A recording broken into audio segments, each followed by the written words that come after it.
The western sky darkened, and the hills of Judea sank into silence beneath the stars. The siege camps of Rome began to quiet. But the city was not sleeping. Within the walls of Jerusalem, where the air hung thick with smoke and whispered prayers, Simon Bar-Giora was preparing a different kind of offering. Beneath the veil of darkness, Simon assembled a force of elite fighters, zealots, Idumeans, and battle-hardened urban militias who had fought in the alleys, the rooftops, and the tunnels of the city. Shortly after midnight, they moved. They emerged silently from postern gates and collapsed wall sections, silent phantoms clad in black, slipping through hidden paths and scorched gardens.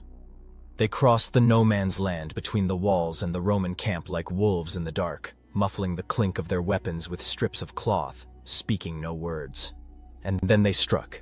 The first Roman sentries died without a cry, their throats slit with daggers in the shadows. The rest awoke to a scene torn from nightmare. The battering rams, those great emblems of Roman power, were doused in oil and set ablaze. Panic spread. Roman officers barked orders. Horns sounded in confusion. Legionaries stumbled out of their tents, grabbing weapons and shields as they charged toward the flames, only to find themselves under attack from all directions. More Jewish reinforcements poured in from the city, racing down the slopes like a tide of ghosts, hurling javelins, slashing with swords, and lobbing flaming debris into the chaos. What followed was not battle. It was a maelstrom.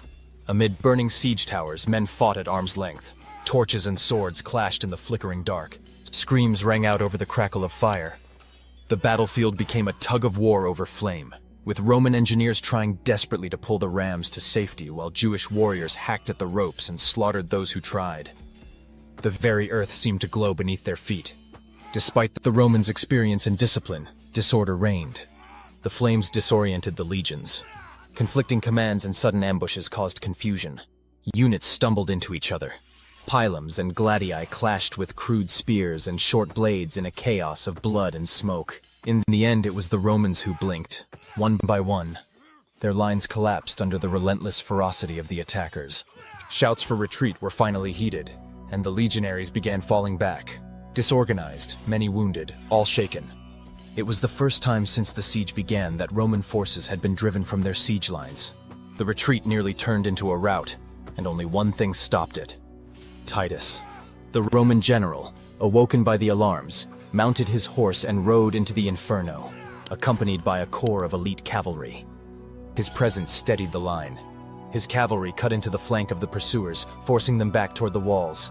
The immediate crisis was over, but the damage had been done.